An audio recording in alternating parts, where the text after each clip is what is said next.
Salut, c'est Trado, voilà ma vidéo de mise à jour pour l'or.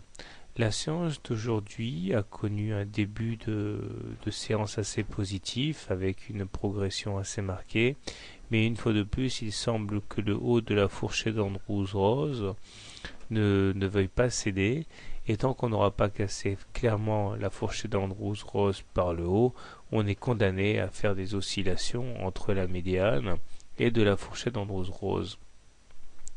Donc malgré une impulsion haussière importante, finalement on termine avec un recul à somme toute assez modique, mais un recul quand même. Il demeure que la séance d'aujourd'hui n'est pas une séance pour rien, puisque le MACD a conforté son signal de passage au-dessus du signal, le momentum est toujours positif, et le stochastique s'enferme maintenant dans sa zone de surachat, montrant la prise en main progressive des haussiers. Si à cela on ajoute le fait que la M7 croise la M20 à la hausse, on a quand même une journée qui est globalement positive malgré les atermoiements de l'or. Le scénario en épaule, tête, épaule n'est toujours pas invalidé à mon sens, puisque l'amplitude de la première épaule est compatible avec celle de la deuxième épaule.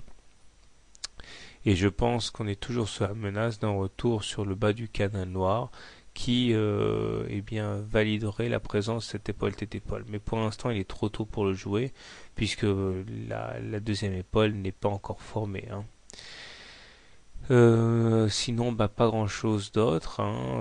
Comment trader l'or demain? Si vous êtes haussier sur l'or, je dirais que la solution la plus évidente est d'attendre un retour sur la M7, d'acheter au contact de la M7 et viser un retour sur le haut de la fourchette d'Andrews Rose.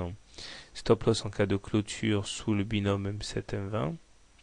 Si vous êtes baissier sur l'or, la solution la plus évidente me semble de tenter de faire ce qui a fonctionné aujourd'hui, à savoir shorter le contact avec le haut de la fourchette d'Andrews Rose, ou alors c'est possible aussi shorter le contact avec la Bollinger supérieure en visant un retour sur la M7.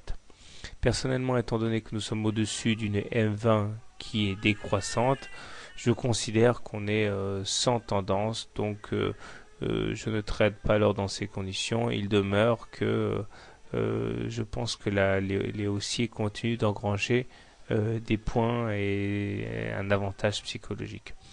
Bonne soirée, bon trade, à demain.